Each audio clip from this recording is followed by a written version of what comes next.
Hola, ¿cómo están? Bienvenidos de vuelta.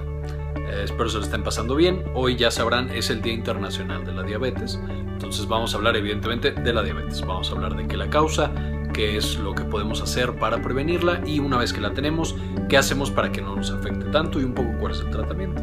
Espero les guste y le entiendan a todos. Exploramos entonces qué es la diabetes y les dejo aquí el símbolo de la OMS para la diabetes, que es este círculo azul.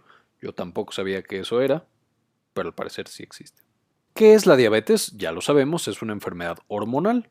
Muchas veces nos lo han dicho, básicamente lo que está fallando es la insulina y como falla la insulina, ahorita lo vamos a ver, falla el metabolismo de los carbohidratos, o sea, el azúcar en la sangre y en realidad en todos los tejidos del cuerpo. Entonces estas moléculas que tenemos aquí, este es el azúcar, ya vimos en la clase de alimentación y saciedad, hambre y obesidad, que les dejo un enlace en la parte de arriba.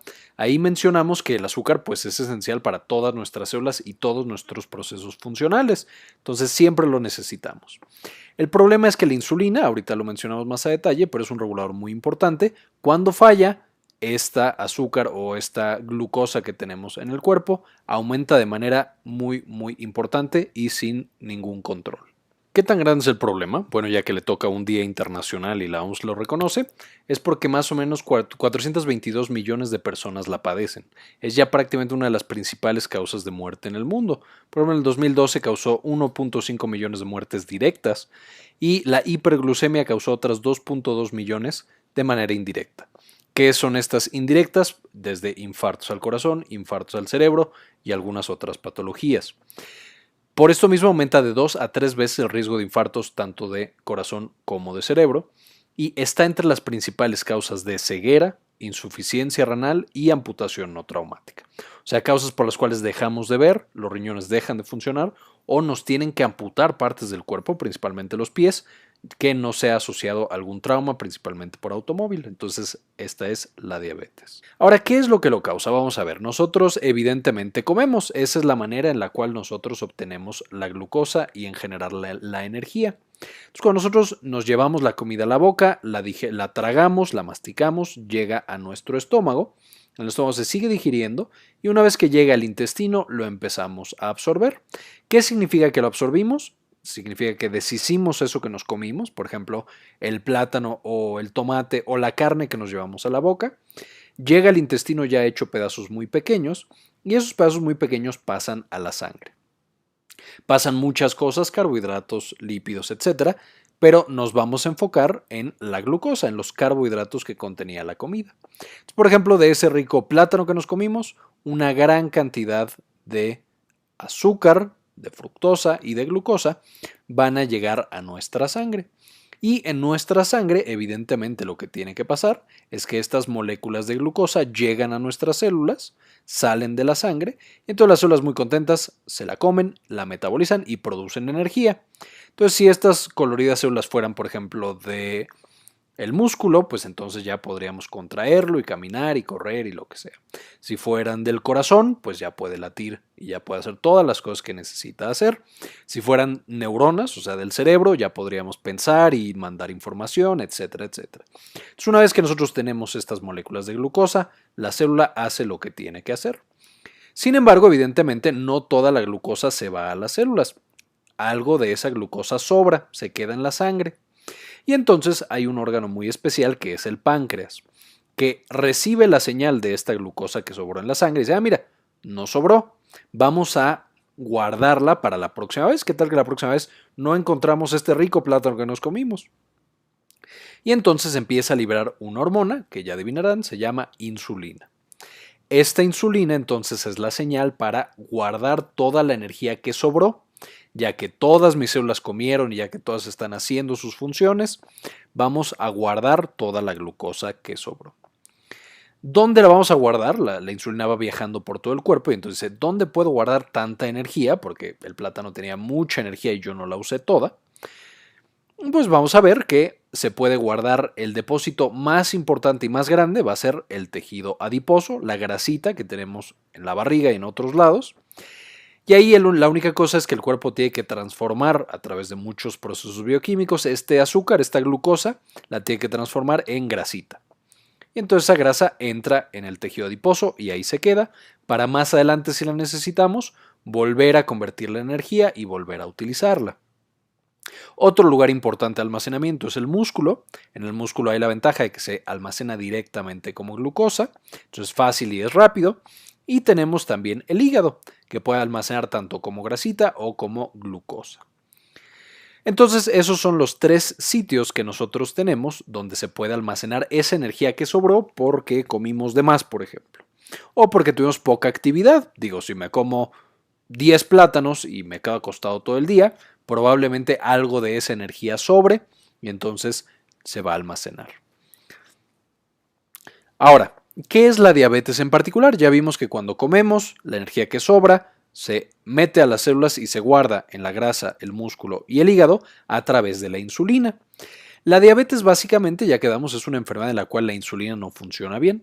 Entonces tenemos primero el tipo 1, esta diabetes mellitus tipo 1 es básicamente que el sistema inmune enloquece y destruye nuestro páncreas y destruye nuestras células que producían insulina.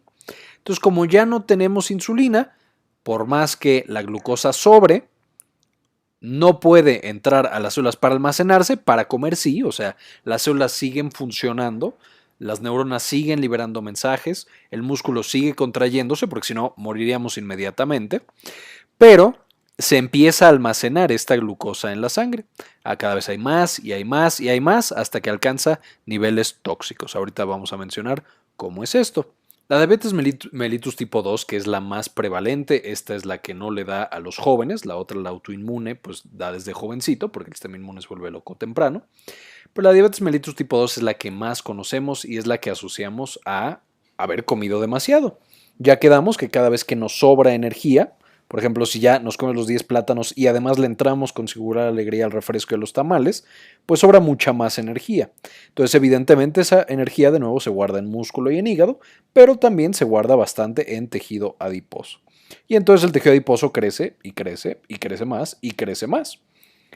Esto hace que el tejido adiposo cambie. La insulina, que era la que le daba la señal al adiposito que guardara más y más y más energía, llega a un punto en el que el adiposito sabes que no. O sea, ya no puedo guardar más energía, ya te estás pasando. Y entonces empieza a secretar una señal química, varias de estas sustancias liberadas a la sangre, el factor de necrosis tumoral, resistina, cortisol, etc. Y esto lo que hacen es bloquear la acción de la insulina. Y sabes que ya no vas a trabajar, ya te pasaste, ya dejamos que almacenaras todo lo que quisiste, pero se acabó, porque esto ya está muy mal, es demasiado. Y entonces a partir de este momento, estas sustancias que secreta el adipocito, este tejido, la grasa de nuestro abdomen, va a generar algo llamado resistencia a la insulina. O sea, en esta no es que la insulina falte, sí tenemos insulina, a diferencia de la diabetes mellitus tipo 1 o autoinmune, sino que aquí tenemos resistencia a la insulina por estas otras sustancias químicas que secreta nuestra pancita y otro tejido adiposo. ¿Y qué es lo que va a pasar entonces? De nuevo, comemos, esta comida se convierte en glucosa y pasa a la sangre. Ya que está en la sangre, se va hacia nuestros tejidos y nuestros tejidos comen todo lo que quieren y trabajan perfectamente bien. Y de esta glucosa que sobró, le da la señal al páncreas, pero en vez de que secrete insulina, sí la secretamos, pero no funciona. No se guarda en tejido adiposo, músculo y en hígado, sino que se queda en la sangre. Esto hace que se pueda quedar en la sangre mucho tiempo después de que nosotros comimos, porque pues ya no la estamos usando para demasiado, porque estamos sentados en el sillón después de tomarnos nuestra Coca-Cola. Entonces no la estamos usando y se queda ahí almacenada. Y si además de que no la estamos usando porque estamos sentados en el sillón, vamos y nos comemos unas deliciosas papas, pues entonces todo eso también se convierte en glucosa y también pasa a la sangre. Y de nuevo, como esto no se elimina, la próxima vez que comamos, a lo mejor ya comemos algo relativamente sano, arroz, unas tortillas, fruta, incluso verduras, esa que también se convierte en glucosa, también llega a la sangre y también se acumula. Y entonces todo lo que comemos que se convierte en glucosa se empieza a acumular en la sangre. Y de nuevo, en la sangre no puede estar toda la glucosa porque puede alcanzar niveles tóxicos. Ahorita vamos a ver cómo. Pero básicamente es que esta glucosa se pega a las células, especialmente a las partes de proteínas, y hace que esas proteínas ya no funcionen. Entonces todo lo que tenga proteínas en nuestro cuerpo va a dejar de funcionar si la glucosa está suficientemente alta en nuestra sangre. ¿Cuáles son las principales cosas que esta pequeña molécula de glucosa puede dañar cuando está en exceso?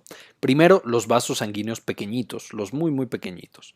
Estos vasos sanguíneos pequeñitos son los que ya se encargan de llegar al tejido y darle todo lo que necesite, todos los nutrientes, todo el oxígeno, absolutamente todo. Estos vasos sanguíneos pequeñitos, cuando son dañados por la glucosa, básicamente causan que tejidos como el riñón ya no reciban sangre, ya no reciban oxígeno y entonces empiecen a morir. Aquí es importante notar, esta es una muerte que es muy silenciosa, no genera síntomas porque son vasos muy pequeñitos, entonces como se están muriendo partes muy pequeñas poco a poquito, no lo sentimos y no nos damos cuenta a menos que lo estemos buscando. Otra parte que se afecta mucho es el sistema inmunológico, que trabaja por completo y en todos lados con proteínas. Entonces, el sistema inmunológico ya sabemos que se encarga de tanto controlar infecciones como reparar los tejidos dañados. Entonces, cuando lo afectamos, vamos a tener una gran propensión a infecciones. Cualquier gripita o cualquier infección leve hace que sea más fuerte en nosotros y hace que se pueda complicar muy fácil, desde las neumonías que ya hemos mencionado hasta cualquier otra infección. Y va a ser importante también cuando lleguemos al pie diabético, que lo voy a mencionar al final. Va a afectar esta glucosa en exceso también a los nervios, entonces puede afectar desde los nervios de las manos y los pies, haciendo que ya no los sintamos o que sintamos así como que se nos acalambran o que los tenemos débiles, que no los podemos mover bien. Y otra cosa característica es que se va a afectar el nervio del ojo, entonces empezamos a ver menos. Además, este problema con el ojo se suma a que los vasos sanguíneos pequeñitos que nutren a la retina, que le dan oxígeno y glucosa y otros nutrientes, también ya no están funcionando. Entonces, al ojo ya no le llega nutrientes y además directamente el nervio está siendo dañado, por lo que llega un punto en el que ya no vemos. Al principio no vemos bien, empezamos a perder más y más la vista hasta que nos quedamos completamente ciegos. Con los vasos sanguíneos grandes, que también se pueden afectar, digo, si afectamos a los pequeñitos, si dejamos que pase el tiempo, llegamos a que se afecten los vasos sanguíneos grandes. Y aquí es cuando ya nos empezamos a dar cuenta que algo está mal.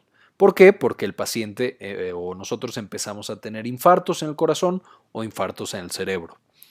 Y entonces ahí es cuando decimos, mira, es diabético. No nos habíamos dado cuenta en todo este tiempo que tuvo todo este daño a varias partes de su cuerpo, no nos dimos cuenta hasta que llegó algo verdaderamente grande y prácticamente lo mata y se lo lleva, que es el daño de los vasos sanguíneos grandes. Otras cosas, otros vasos sanguíneos grandes que se pueden afectar son los que llegan a los pies, entonces esto causa que también no tengan buen riego sanguíneo. Si nosotros juntamos estas cuatro, daño a vasos pequeños, grandes, a nervios y al sistema inmunológico, vamos a poner uno de los ejemplos más evidentes que tenemos en la diabetes, que es el pie. A fin de cuentas, el pie es una estructura que está lejos del corazón y que los nervios tardan mucho en llegar. Entonces, lo que pasa es que los nervios se afectan, ya no sentimos bien el pie, ya no lo movemos bien, entonces está en posiciones extrañas y lo empezamos a lastimar. Eso hace que nosotros desarrollemos pequeñas úlceras muy pequeñitas por usar zapatos o por pisar mal, por el daño a los nervios. Al tener estas úlceras, el sistema inmunológico no es capaz de reparar esa úlcera. Y además, los vasos sanguíneos no le dan nutrientes a este pie para que se repare. Entonces la úlcera se queda y empieza a crecer. Las bacterias evidentemente llegan y viven en esa úlcera. El sistema inmunológico no es capaz de detener esas bacterias y entonces el paciente desarrolla algo llamado pie diabético, en el cual estas úlceras crecen, se infectan y muchas veces pueden incluso perder las extremidades. Entonces, esta es una de las complicaciones que ejemplifica cuando ya tenemos daño en todas las estructuras, vasos sanguíneos pequeños, vasos sanguíneos grandes, el sistema inmunológico y nervios. Y lo importante es que siempre las primeras fases van a ser asintomáticas. O sea, al principio no tenemos ningún síntoma, ni dolor de cabeza, ni sueño, ni fatiga, nada. ¿Por qué? Porque nuestras células sí pueden comer la glucosa, sí pueden utilizarla. Entonces son completamente normales y no nos damos cuenta hasta que es muy tarde que esta glucosa estaba demasiado alta, ya destruyendo nuestras proteínas y por lo tanto los vasos sanguíneos pequeños, grandes, los nervios y el sistema inmunológico. Ahora, si no nos atendemos, si no nos revisamos, ¿qué es lo primero que vamos a sentir con la diabetes? Las 4 principales características es poliuria, o sea, voy mucho al baño, porque toda esta azúcar o toda esta glucosa que tengo en la sangre sale ya por el riñón y jala mucha agua, entonces orino cada 2 minutos. Tengo polifagia, muchísima hambre, porque como tengo tanta glucosa que no puede ser usada por mis células para ser almacenada, entonces al no haber almacenes, el cuerpo dice, oye, no estoy almacenando nada, me está faltando comida, come más. Y entonces el paciente come más, trata de almacenar más, menos funciona su insulina y más se complica. Polidipsia le da muchísima sed a la persona porque al haber tanta glucosa que se está yendo por orina, pues está deshidratada la persona. Y por último tenemos pérdida de peso. Esto de nuevo es porque estamos empezando a secretar todas estas hormonas que secreta el tejido adiposo, ya mencionamos factor de necrosis tumoral, cortisol y las demás, empiezan a ya dañar a nuestro músculo, a nuestro resto del tejido y empezamos a perder mucho peso, muy rápido. Esta pérdida de peso no es saludable y no debe de mantenerse. Esto significa que ya el paciente está muy descontrolado. ¿Qué otras cosas podemos presentar? Ya quedamos en la polidipsia y la polifagia, pero también como letargo y estupor. Ya una persona que está así como confundida, que no despierta bien, esa es una diabetes muy severa y mal controlada. En los ojos empezamos ya a tener daño al nervio óptico, entonces ya vemos borroso. En el aliento podemos oler como a cuerpos cetónicos, dicen ahí como a manzana echada a perder. Podemos tener algo muy característico que es la acantosis nigricans, que es justamente en los pliegues, en el cuello, en las axilas, en las ingles, se empieza por muy negro por todo este descontrol hormonal que tenemos. Y podemos tener también en la piel mucho más gruesa, algo llamado hiperkeratosis. Entonces, todas estas alteraciones de la piel son evidentes y muchas veces nos molestan más que todo lo demás. Que las cosas más graves, pero es una manera en la que lo podemos encontrar. Y por más que se lavan y dicen, no, es que no estoy cochino, ya me lavé, ya me bañé, ya todo, sigue negra la piel, es por esta acantosis nigricans. El sistémico, ya quedamos que la pérdida de peso es importante. En el respiratorio, una respiración muy rápida. Esto es ya una diabetes de nuevo muy severa. Podemos tener náuseas, vómitos y dolor abdominal. Mucho ir al baño y glucosa evidentemente en la orina, lo cual predispone también a infecciones. Aquí marcamos en azul, como podrán ver, las que son más severas son más comunes de la diabetes mellitus tipo 1, porque ellos no tienen nada de insulina, porque ya su sistema inmune destruyó completamente las células de la insulina. Entonces, obviamente es como la diabetes, pero aparece mucho más rápido. Ahora, ¿a quién le da esta enfermedad? ¿Quién desarrolla diabetes?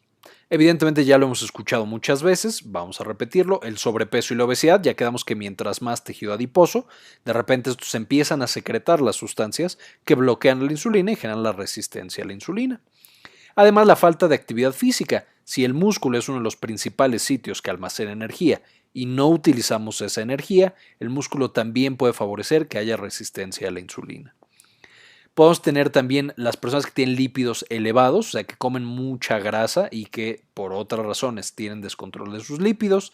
También eso, por cosas hormonales, afecta a la glucosa.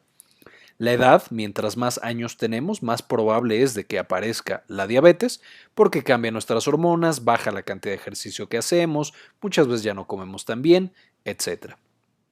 Los antecedentes familiares son muy importantes, o sea, si nosotros ya tuvimos familiares con diabetes mellitus tipo 2, que aquí en México somos casi todo mundo, entonces es más probable que tengamos también nosotros.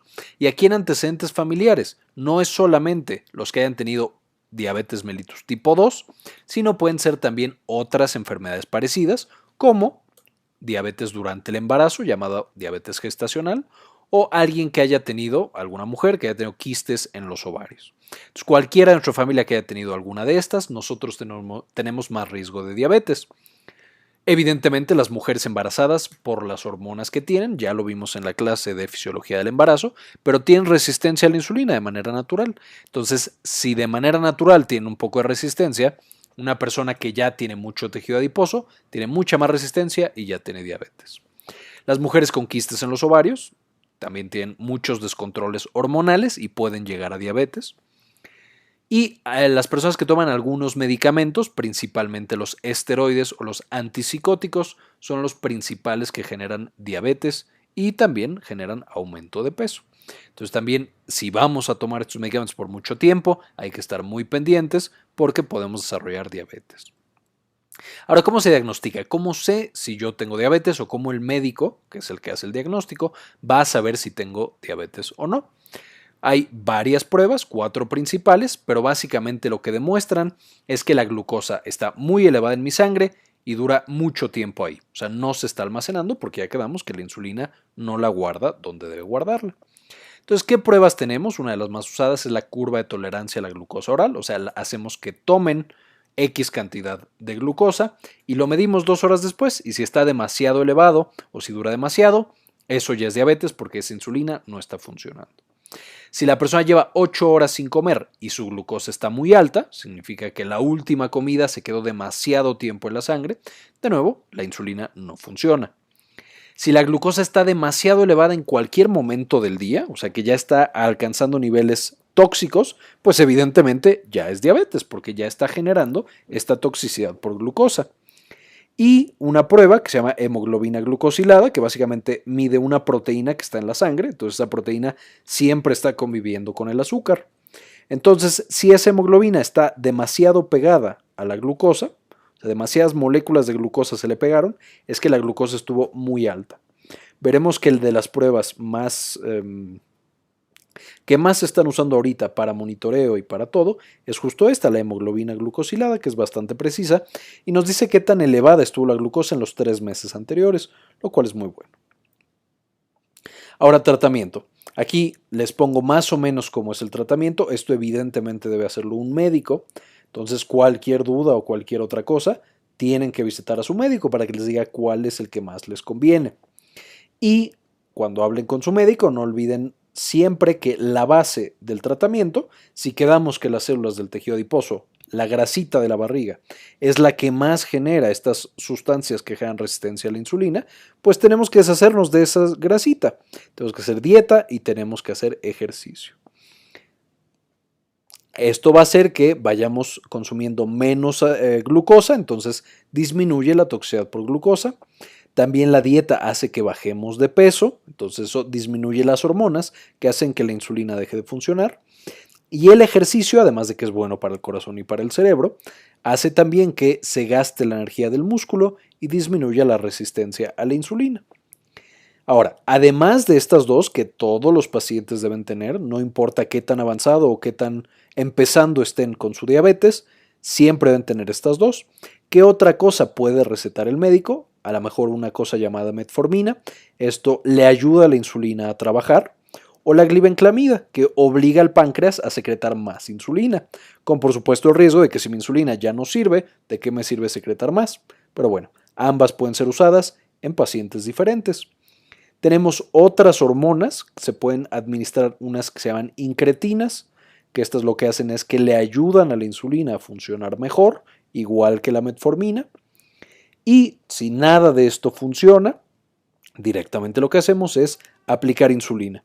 Como lo principal que está causando el daño a los nervios, a los vasos grandes y chiquitos y al sistema inmune es la glucosa tan alta, pues entonces cuando nosotros inyectamos, como vemos aquí, de manera subcutánea, en el pellejito, la insulina, lo que hacemos es que obligamos a esa glucosa a bajar por más alta que esté. Y entonces, si hay mucha resistencia, pues inyectamos mucha insulina, si hay poquita, inyectamos poquita. De esta manera hacemos que la toxicidad por glucosa aparezca mucho después. ¿Cómo prevenimos? ¿Cómo hacemos para que no nos dé? Pues ya quedamos, uno de los pasos más importantes es mantener un peso saludable. El peso saludable, ¿cómo sabemos si estamos en un peso saludable o no? Si saben sacar el índice de masa corporal, es menos de 25, pero no me voy a meter mucho en eso. Uno de los parámetros más adecuados, más utilizados y que se ha demostrado que funciona mejor, es medir el perímetro abdominal. Básicamente ponemos una cinta métrica justamente por encima de la cicatriz umbilical, que no quede tan pegado que podamos meter un dedo, como se ve en esta imagen. Y las mujeres tienen que estar por abajo de 88 centímetros y los hombres por abajo de 94 centímetros. Esto de acuerdo a las guías americanas, ahí a la TP4. Si nos vamos a las guías nacionales, a la guía del IMSS, tiene que estar abajo de 80 en mujeres y de 90 en hombres. Pero bueno, básicamente tenemos que mantener un perímetro abdominal saludable. Menos de eso está bien, porque de nuevo es esta grasita la que está generando toda esta resistencia a la insulina por todas las cosas que está liberando. Segundo, una dieta baja en carbohidratos. O sea, todo esto que contiene mucha glucosa hay que evitarlo lo más posible. ¿Qué es lo que va a generar esta dieta baja en carbohidratos? De nuevo, que bajemos de peso y que tengamos menos glucosa en la sangre para evitar esta toxicidad por glucosa. ¿Qué tenemos que evitar? ¿Qué son los carbohidratos? Es, para simplificar, todo lo que es dulce más algunos otros alimentos. Uno de los más importantes aquí en México son los refrescos. Todos los refrescos están llenos de carbohidrato. Entonces debemos evitarlos lo más posible. Las aguas naturales desafortunadamente también tienen muchos carbohidratos, por eso son dulces. Entonces también debemos evitarlas. Aguas naturales me refiero a frutas como mango y todas estas. ¿Qué otra cosa? Todas las frutas tienen carbohidratos. No estoy diciendo que no hay que comer frutas, sí hay que comer frutas, pero no tanto, con moderación. La miel está llena de carbohidratos, hay que evitarla. El elote, el pan, la papa, todo eso tiene carbohidratos, hay que evitarlos lo más posible. El arroz también. Los pretzels, las papas y todo eso también evitarlo completamente. Si vamos a consumir alguno de ese tipo de alimentos, hay que consumir alimentos que sean más, ¿cómo decirlo?, digamos naturales y que se absorban más despacio. ¿Cuáles son los que más se recomendarían? Principalmente cosas como arroz integral, como pan integral también, aunque no en grandes cantidades, y algunas otras cosas. Si quieren, después hablamos cuáles son los mejores y los peores carbohidratos en otro video. Si les interesa, pónganlo en los comentarios y discutimos índice glucémico y todas esas cosas. Las tortillas tan populares aquí en México también son carbohidratos, hay que evitarlas. De nuevo, no hay que quitarlas completamente de la dieta, pero sí moderarla, consumirla menos de 2 veces por semana, por difícil y horrible que suene. Y también los postres, todo lo que sea dulce, todo lo que tiene azúcar, esos son puros carbohidratos. Los cafés de Starbucks o de alguna otra cafetería que le echan caramelo sobre crema sobre azúcar, eso también hay que evitarlo. Y todos estos lo que hacen al nosotros evitarlo, ya quedamos que traerá consecuencias positivas. El ejercicio también es una piedra angular del tratamiento de la prevención de la diabetes. Básicamente, ¿qué significa hacer ejercicio? Más de 150 minutos por semana es lo que se ha demostrado que sirve más. ¿Y qué significa ejercicio? O sea, ¿hasta qué punto debo llegar? Debo hacer que mi corazón lata a más de 100 latidos por minuto, o sea, que ya esté acelerado. ¿Por qué? Porque ahí ya sé que mi corazón está trabajando y mis músculos también están trabajando bastante.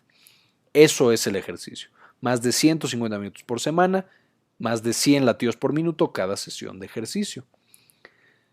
No todos llegan hasta aquí, este es el ideal y de hecho, o sea, esto no es el límite alto, puede haber sesiones mucho más extremas, pero este es un buen sitio para empezar. ¿Qué otras cosas tenemos que hacer? Si ya quedamos que la diabetes puede aumentar el riesgo de otras enfermedades, especialmente de infartos al cerebro y al corazón, al mismo tiempo que estamos tratando de evitar que nos dé diabetes, pues podemos disminuir el riesgo de nuestro corazón y nuestro cerebro. ¿Cómo? Me puedo medir los lípidos, específicamente el colesterol, tanto el bueno como el malo, medirme la presión arterial para que esté en el rango adecuado, ahorita vamos a ver cuál es. Tomarme la glucosa de vez en cuando, especialmente si tengo factores de riesgo y estoy gordito. Y no fumar, que esto va a ser la recomendación casi en todas las clases que hemos visto. No fumar es de lo más importante que podemos hacer para cuidar nuestra salud. Ahora, ¿qué pasa si ya soy diabético? Ok, ya me diagnosticaron, hoy llego y el doctor me dice, ¿sabe qué? Usted es diabético. Como ya vimos, la glucosa se elevó años antes de que fuera detectada. O sea, ya llevamos muchos años de toxicidad por glucosa. Entonces, ¿cómo sé qué tanto daño me ha hecho esa glucosa alta? Lo que tengo que hacer en ese momento y a partir de ese momento, el resto de mi vida, necesito tomarme la hemoglobina glucosilada. Esto nos va a decir qué tanta glucosa se pegó a nuestra hemoglobina, que es una proteína que tenemos en la sangre. Y entonces, si la tuvimos muy elevada los 3 meses anteriores, va a salir más de 6.5. ¿Qué otra cosa tenemos que hacer? Acudir al oftalmólogo una vez al año, nos va a revisar el ojo y va a checar cómo está nuestro nervio del ojo para que sí estemos viendo bien. Tenemos que hacernos una prueba de orina, si ya el riñón está siendo afectado, si ya le está faltando oxígeno, a lo mejor otra cosa ya les está siendo dañado. Vamos a tener albúmina en la orina, muy poquita, pero ahí va a estar la albúmina, lo cual no es normal en un riñón sano. Vamos a necesitar una revisión de los pies por un médico cada 6 meses, que básicamente va a checar cómo está todo el pie, si sentimos el talón, la punta, los dedos, etcétera, si tenemos buena circulación sanguínea, etcétera. Y nos va a decir, ¿sabes qué? Si estás sano de tus pies, o sabes que no, tienes que empezar a usar zapatos diferentes, o tienes que bañarte o lavar los pies ya solo con agua tibia, etcétera. Tenemos que checar nuestra presión arterial. Si ya soy diabético, necesariamente tengo que mantenerla abajo de 130/80 y controlar el colesterol cuando está alto, especialmente el colesterol malo, que es el LDL. Muchas veces nos van a dar medicamentos llamados estatinas, pero bueno, eso ya es cosa del médico cuando nos esté revisando. Esta es la evaluación completa, o bueno, esta es la evaluación inicial y basal que hay que hacerse siempre que ya somos diabéticos. Todas estas pruebas, por lo menos una vez al año, y hay algunas que son más de una vez al año, por ejemplo la hemoglobina glucosilada, la presión arterial, etc. Y bueno, si quieren saber más, aquí les dejo de dónde saqué la información y les dejo algunos artículos para que lean más y se enteren más del tema por si les interesa. Bien, eso fue todo por la clase de hoy, espero les haya gustado y la hayan entendido. No olviden suscribirse en el botón rojo de abajo. Cualquier pregunta o comentario déjenlo también en los comentarios y como siempre, ayúdenos a cambiar el mundo, compartan la información.